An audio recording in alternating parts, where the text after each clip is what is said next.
Hello বন্ধুরা, কেমন আছো তোমরা সবাই? আশা করি ভালো আছো, আমরাও ভালো আছি। চলে এলাম আর একটা নতুন রেসিপির সাথে। আজকে আমি তোমাদের সাথে শেয়ার করতে চলেছি আলু বেগুন পালং শাকের দারুণ একটা রেসিপি। এই রান্নাটা যেমন সহজ তেমন কিন্তু খেতে খুবই টেস্টি।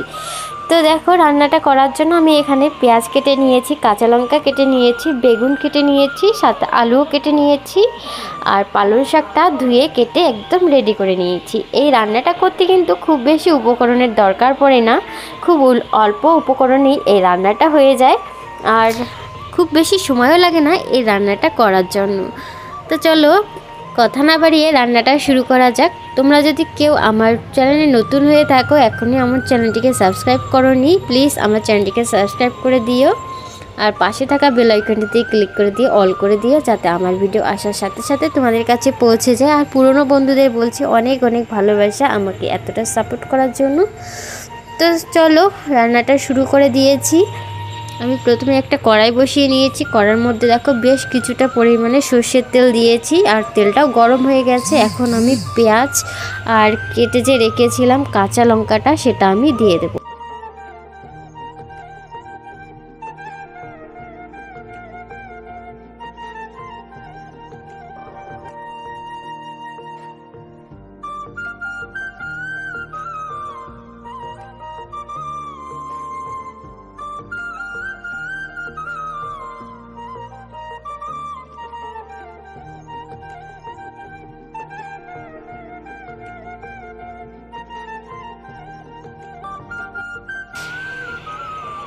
পেঁয়াজ আর কাঁচা লঙ্কাটা কিন্তু খুব ভালো করে ভাজা হয়ে গেছে, আর এখন আমি দিয়ে দিচ্ছি কেটে রাখা আলু আর বেগুনগুলো।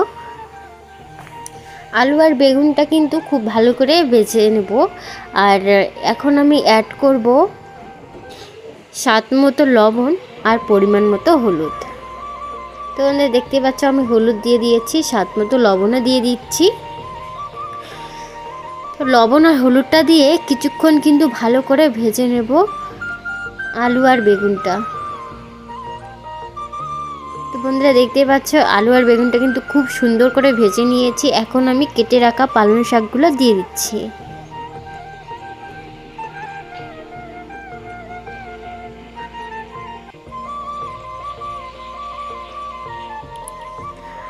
পালং শাকটা আলু আর বেগুনের সাথে ভালো করে মিক্সড করে নিচ্ছি।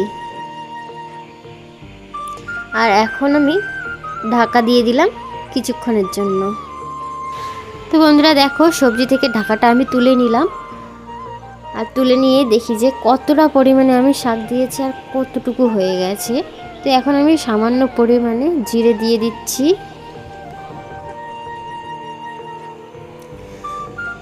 জিরেটা দেওয়ার পরে আমি কিছুক্ষণ সবজিটা ভালো করে নেড়ে নিচ্ছি। তো এখন আবার ঢাকা দেব। আমি কিন্তু পুরো রান্নাটা এভাবেই করব, একটু করে ঢেকে রাখবো আর একটু করে নাড়বো। তো এভাবেই পুরো রান্নাটা করব। আর আমি পুরো রান্নাটাতে শুধু মশলার মধ্যে একটু জিরের পাউডার দিলাম, আর কিন্তু কোনো কিছুই অ্যাড করিনি। তাতেই কিন্তু সবজিটা দারুণ হবে খেতে, জাস্ট অতুলনীয় হবে। আলুটা কিন্তু 50% সিদ্ধ ছিল, আর 50% সিদ্ধ করে নেওয়ার জন্য আর একটু সবজিটা সফট করার জন্য আমি কিছুটা পরিমাণে জল দিয়েছি। তো দেখতেই পাচ্ছ আলুটা কিন্তু আমার সিদ্ধ হয়ে গেছে। আর তো রান্নাটা কিন্তু শেষ পর্যায়ে অনেক তাড়াতাড়ি এই রান্নাটা হয়ে যায়। তো রান্নাটা কিন্তু আমি এখন নামিয়ে নেব। আর তার আগে তোমাদেরকে একটা আলু চেক করিয়ে দেই। দেখো খুব তাড়াতাড়ি কিন্তু আলুটা সিদ্ধ হয়ে গেছে।